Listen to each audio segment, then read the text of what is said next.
Halo, assalamualaikum warahmatullahi wabarakatuh.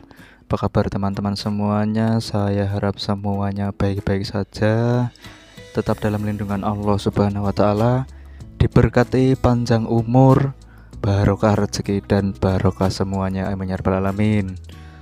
Pada kesempatan kali ini, saya akan berbagi tips atau tutorial atau sharing-sharing ya teman-teman. Sharing-sharing tentang tune pada mixer. Terutama yang kita bahas di konten kali ini adalah 6 tune ya teman-teman. Bisa kalian lihat di sini. Di sini ada tune mixer yang jumlahnya adalah tune 5 tune ya teman-teman. Kalau mixer ini 5 tune. Jadi yang dari atas di sini ada high, terus di sini ada mid. Ini mid frekuensinya.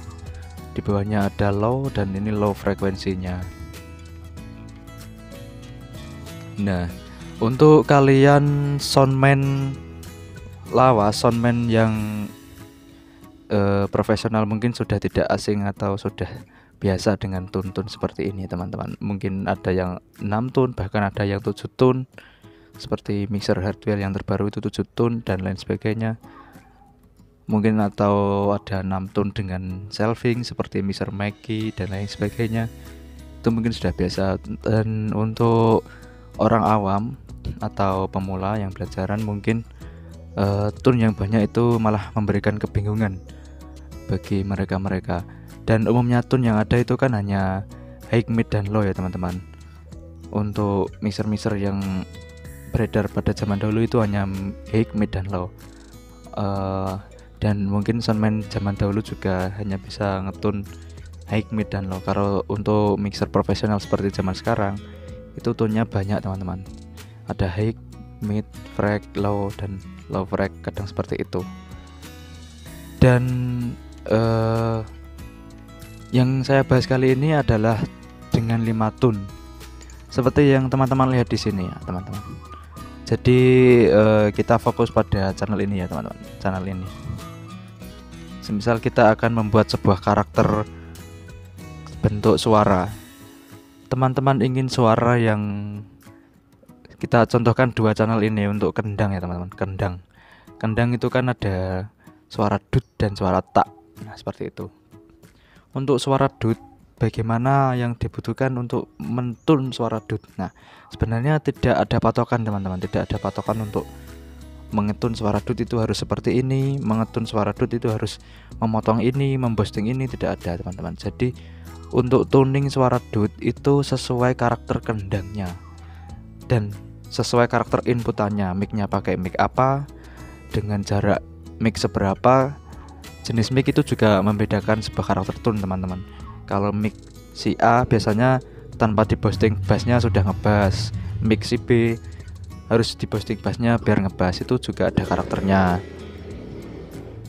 Tapi kita kembali lagi ke awal konsep yang apa yang akan kita tune. Semisal kita akan mengetun dut dari kendang, kita harus menyadari bahwa karakter dut dari kendang itu adalah sudah karakter bass. Jadi tidak usah diboosting banyak-banyak, dia sudah ngebass teman-teman. Kita harus menyadari bahwa karakter yang pertama itu seperti apa. Contohnya dut itu seperti ketika diketuk kendang dut itu sudah ngebass teman-teman. Jadi tidak butuh bass terlalu banyak untuk membuat karakter dut yang bulat.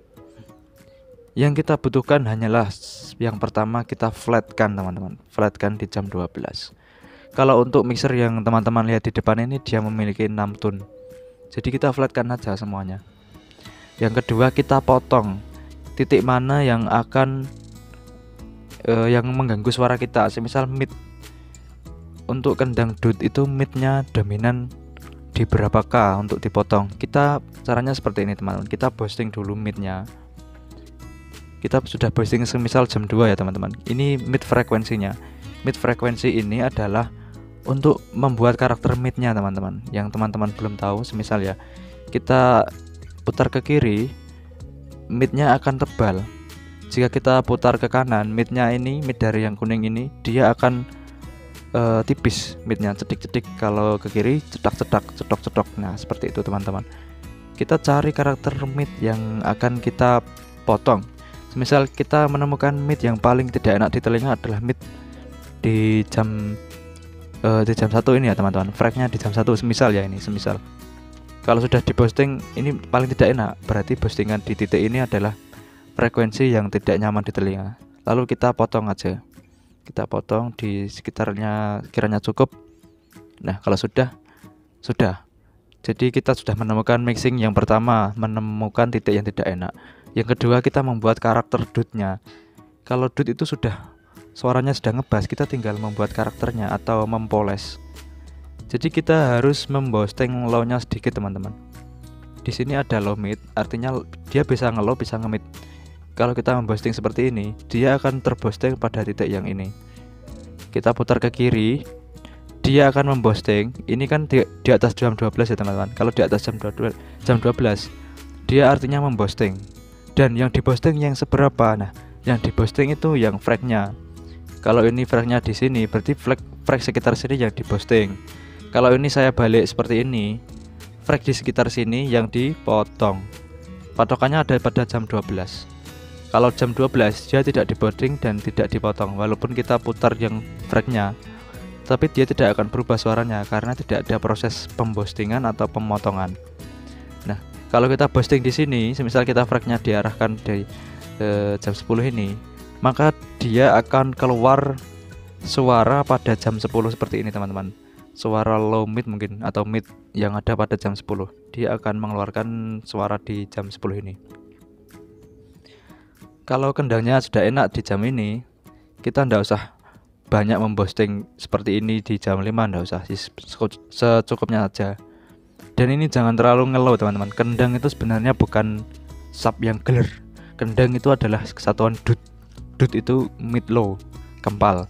Kalau geler itu bass gitar yang dipedek itu geler. Jadi tidak usah diarahkan ke kiri terlalu mengiri untuk frekuensi low-nya. Seperti itu teman-teman. Ya sudah seperti ini, dia sudah enak, sudah jadi ya udah. Untuk 5 tone ya teman-teman. Kemarin ada yang request, "Mas, bagaimana cara tuning kendang di mixer 5 tone?" Nah, kalau tuning kendang di mixer 5 tone ya seperti ini teman-teman. Kurang lebih seperti ini. Tapi maksudnya seperti ini tuh enggak knobnya tidak berposisi seperti ini, bukan ya teman-teman. Karena setiap mixer itu mempunyai posisi yang berbeda. Contohnya mixer yang ada di depan kamera ini, dia mixer lawas teman-teman. Jadi kalau semisal low-nya ini di boosting, dia di sini dia akan ngesap. Tapi jika dia diputar sampai kanan, dia sampai 1K teman-teman. Lihat. Nah, padahal ini sebenarnya adalah kesatuan low, tapi dia bisa sampai mid. Nah, jadi tidak sama ya teman-teman. Untuk mixer-mixer itu tidak sama. Makanya jangan dianut untuk knobnya, tapi diambil untuk teorinya. Teori dari video ini silahkan diambil jika nanti diperlukan. Jadi kalau mixer lawas itu kebanyakan tone-nya luas. Dia kalau ke kiri low, sub, semakin ke sana semakin nge-low, semakin nge-mid, dan semakin mid. Padahal ini sebenarnya adalah kesatuan low dan midnya ada di sini. Tapi low ini kalau fragnya diarahkan ke kanan mentok, dia akan menjadi mid. Nah, itu tidak bisa dicontoh di mixer yang lain teman-teman. Ini ada di mixer tertentu. Nah, kalau teman-teman bingung dengan mixer 5 tone, pokoknya teori yang saya bawa seperti ini silahkan dipraktekkan. Nanti sebenarnya sama kok, mixer 4 tone, 5 tone, 6 tone sama, hanya saja mereka lebih leluasa dalam menggunakan fragnya. Kadang yang tone-nya banyak, high-nya juga ada fragnya, mid-nya ada fragnya, low-nya ada fragnya, itu ada yang low mid ada fragnya dan low-nya sendiri juga ada, seperti Allen Head dan lain-lain. Tapi mixer yang ada di depan kamera ini beda ya teman-teman, beda dengan mixer yang lain. Nah, seperti itu teman-teman. Jadi untuk fitur 5 tone seperti itu kurang lebih. Sebenarnya sama aja, hanya yang membedakan itu karakter karakter dari fragnya yang kita boosting di mana, yang kita potong di mana, dan yang membuat beda lagi adalah fasilitas tuningnya. Kalau saya itu sebenarnya semakin banyak tune semakin enak, karena kita lebih leluasa dalam memboosting dan memotong frag yang tidak kita inginkan. Jadi seperti itu teman-teman. Oke, kurang lebihnya saya mohon maaf. Apabila ada yang kebingungan dalam konten ini, silahkan berkomentar saya persilahkan banget. Apabila ada yang perlu ditanyakan, silahkan ditanyakan. Insya Allah saya akan membalas dalam waktu tertentu kalau saya sempat membalas dan tidak sibuk. Dan mohon maaf sekali lagi, saya jarang membuat konten. Apabila ada kesalahan atau kekurangan dalam penyampaian saya mohon maaf yang sebesar-besarnya. Terima kasih. Wassalamualaikum warahmatullahi wabarakatuh.